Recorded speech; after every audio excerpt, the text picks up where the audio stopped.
Halo semua, selamat datang kembali di channel ini. Pada video kali ini kita akan membahas terkait dengan besaran gaji honorer outsourcing yang telah ditetapkan oleh Kemenpan.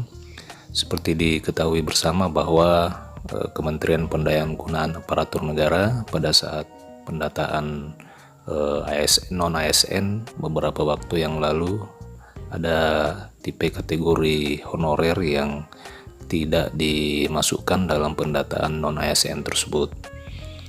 Lalu yang menjadi pertanyaan, berapakah sebenarnya besaran honor dari tenaga non-ASN yang masuk kategori outsourcing ini? Tapi sebelum itu, kepada rekan-rekan sekalian yang menyaksikan video ini, silakan saksikan video ini secara lengkap agar rekan-rekan bisa menerima informasi secara menyeluruh.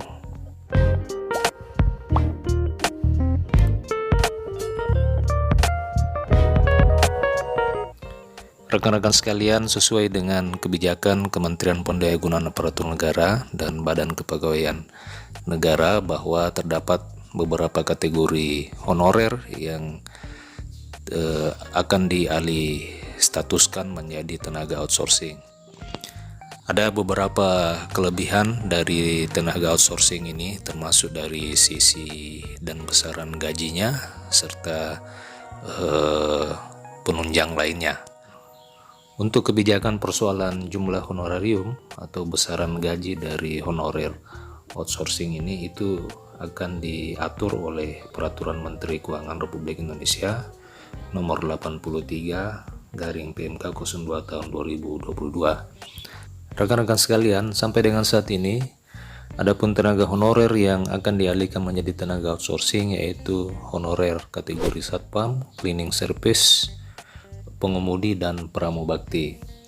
Persoalan gajinya akan diatur sesuai dengan Peraturan Menteri Keuangan Republik Indonesia nomor 83 garing PMK 02 tahun 2022. Di lampiran Peraturan Menteri Keuangan ini disebutkan bahwa honorer kategori outsourcing selain mendapatkan gaji juga diberikan beberapa tunjangan lainnya, ya, sebagaimana yang disebutkan dalam lampiran 29 Peraturan Menteri Keuangan ini, yang berbunyi bahwa honorarium yang diberikan hanya kepada pegawai non-aparatur sipil negara yang ditunjuk melakukan kegiatan sebagai satpam, pengemudi, petugas kebersihan, dan pramubakti yang mendapatkan alokasi honorarium dapat ditambah paling banyak sebesar 25% dari satuan biaya.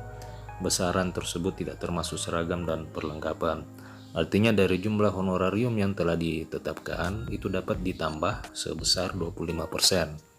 Kemudian dalam rangka pelaksanaan kewajiban pemberi kerja juga dialokasikan iuran atau premi jaminan kesehatan dan jaminan ketenagakerjaan sesuai dengan ketentuan peraturan perundang-undangan.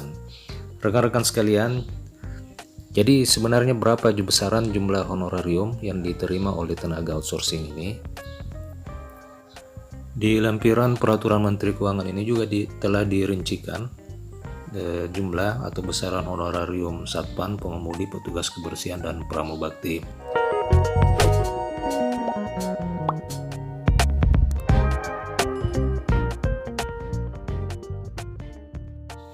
Sekilas dilihat sesuai dengan apa yang saya tampilkan di layar video ini, dapat dijelaskan bahwa besaran yang diterima oleh tenaga outsourcing ini itu besarannya tidak merata, akan tetapi didasarkan pada masing-masing provinsi. Jadi rekan-rekan sekalian, jika kita kaitkan dengan peraturan ketenagakerjaan, maka tenaga outsourcing itu akan mendapatkan jumlah honor sesuai dengan upah minimum masing-masing daerah. Jadi paling tidak besaran gaji yang diberikan harus sesuai dengan besaran upah minimum masing-masing daerah. Kalau kita lihat di penetapan Peraturan Menteri Keuangan ini, besaran besaran honorer outsourcing di daerah DKI Jakarta itu paling besar atau paling tinggi dari daerah lainnya. Di sini kita lihat untuk daerah DKI Jakarta honor sebesar Rp5.615.000. Sedangkan untuk Provinsi Aceh dia akan menerima honor sebesar Rp4.020 hingga Rp3.654.000. Jadi rekan-rekan bisa lihat sendiri masing-masing jumlah honor dari honorer outsourcing ini. Silakan disimak baik-baik.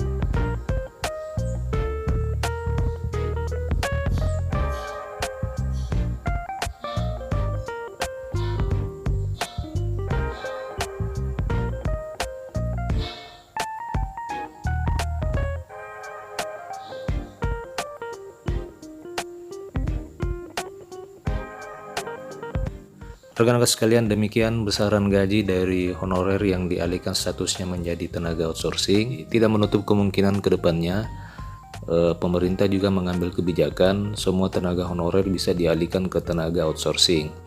Tapi yang pastinya satu yang dapat disimpulkan bahwa untuk tenaga outsourcing besaran gaji yang diterima paling tidak hampir sama dengan upah minimum masing-masing kabupaten.